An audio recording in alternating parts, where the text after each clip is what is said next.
Clip number 5، اس میں انشاءاللہ آپ سورہ بقرہ کی آیت نمبر 7 سے 9 تک کی تلاوت، ترجمہ اور تفسیر صراط الجنان سنیں گے۔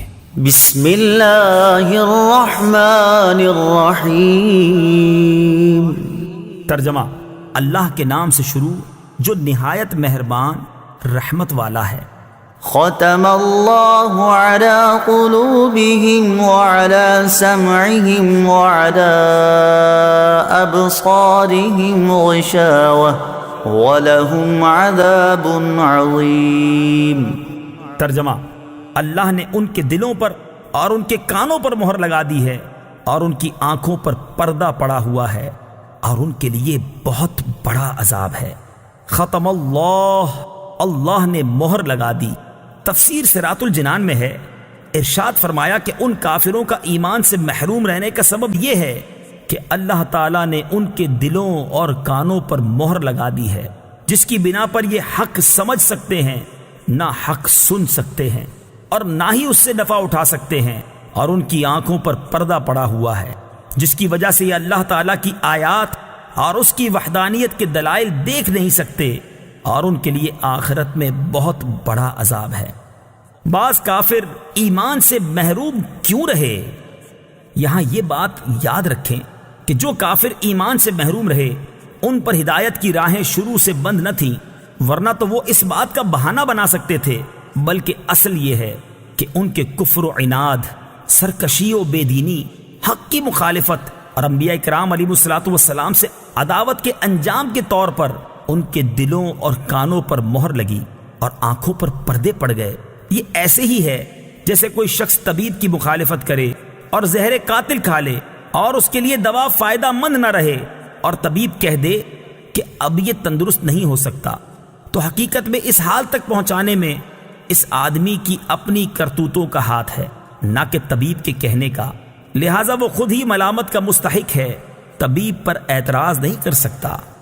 وَمِنَ النَّاسِ مَن يَقُولُ آمَنَّا بِاللَّهِ وَبِالْيَوْمِ الْآخِرِ وَمَا هُم بِمُؤْمِنِينَ۔ ترجمہ: اور کچھ لوگ کہتے ہیں کہ ہم اللہ پر اور آخرت کے دن پر ایمان لے آئے ہیں، حالانکہ وہ ایمان والے نہیں ہیں۔ وَمِنَ النَّاسِ مَن يَقُولُ، اور کچھ لوگ کہتے ہیں۔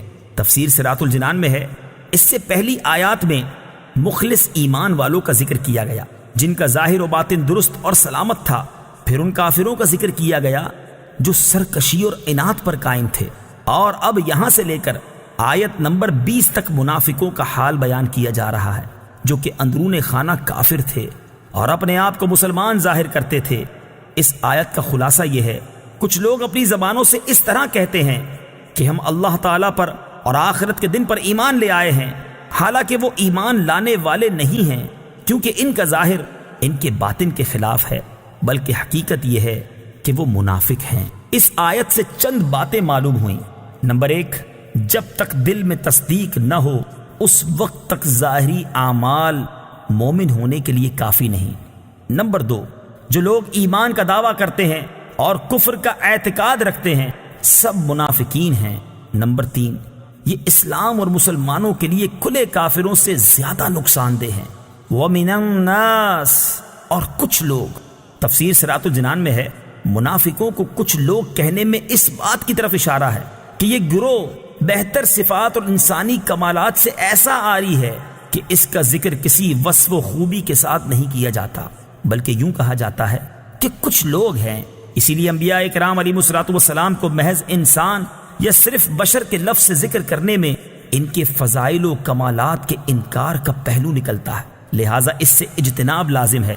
اگر آپ قرآن پاک مطالعہ کریں تو معلوم ہوگا کہ انبیاء کرام علیہ الصلوۃ والسلام کو صرف بشر کے لفظ سے ذکر کرنا کفار کا طریقہ ہے، جبکہ مسلمان انبیاء کرام علیہ الصلوۃ والسلام کا تذکرہ عظمت و شان سے کرتے ہیں۔ يخادعون الله والذين آمنوا وما يخدعون إلا أنفسهم وما يشعرون۔ ترجمہ: یہ لوگ اللہ کو اور ایمان والوں کو فریب دینا چاہتے ہیں، حالانکہ یہ صرف اپنے آپ کو فریب دے رہے ہیں اور انہیں شعور نہیں۔ یخادعون اللہ، وہ اللہ کو دھوکہ دینا چاہتے ہیں۔ تفسیر صراط الجنان میں ہے اللہ تعالیٰ اس سے پاک ہے کہ اسے کوئی دھوکہ دے سکے، وہ تمام پوشیدہ باتوں کا جاننے والا ہے۔